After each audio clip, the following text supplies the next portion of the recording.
Today, we're gonna talk about 100 most important women of the 20th century. We're gonna start with one for this episode. Oprah.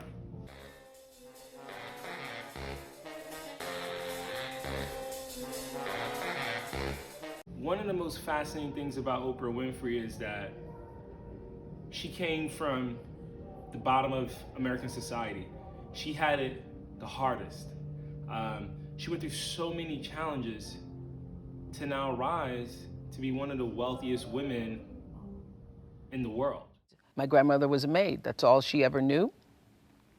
The only real expectation she held for me was that I would one day become a maid and, in her words, have some good white folks, meaning people who would not speak negatively about me, who would allow me to take food home, who would be good to me, would treat me with some level of dignity and respect. That was my grandmother's dream for me. But I had another dream for myself, another, more than a dream. I had a belief for myself. And from there, the light bulb switched.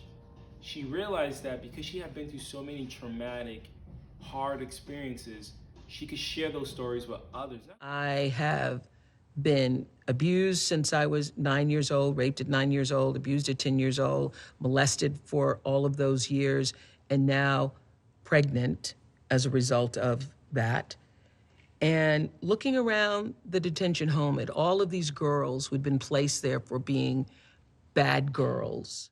One would say, what are your options?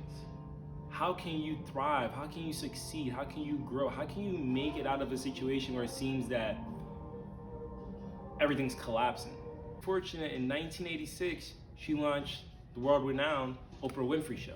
It took over Donahue, which at the time was a very popular show, and for the past 25 years, it was one of the most highest rating talk shows in America. And I'll just like to end it on this. Oprah right now, obviously, not everyone's gonna love her, but let's really look at her story. Let's look at her jump. Let's look at her rise. Let's look at her ability to give back. She supported schools all throughout Chicago, all throughout the United States, and all throughout the world. Oprah did it. It wasn't easy, but she did it. And I think at least for me, as just someone who's just kind of learning and appreciating history, I think it's very important to look at those who've gone through struggle, study how they made it, and use that as a stepping stone to reach your greatness, to have your impact. Thank you guys so much for joining us today on an episode of Hitting History, 100th most important women of the 20th century.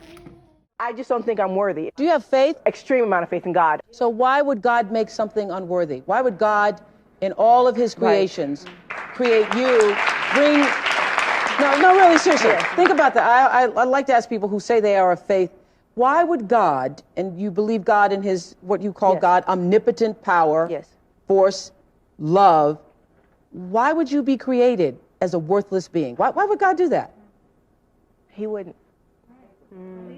He wouldn't? No. Okay.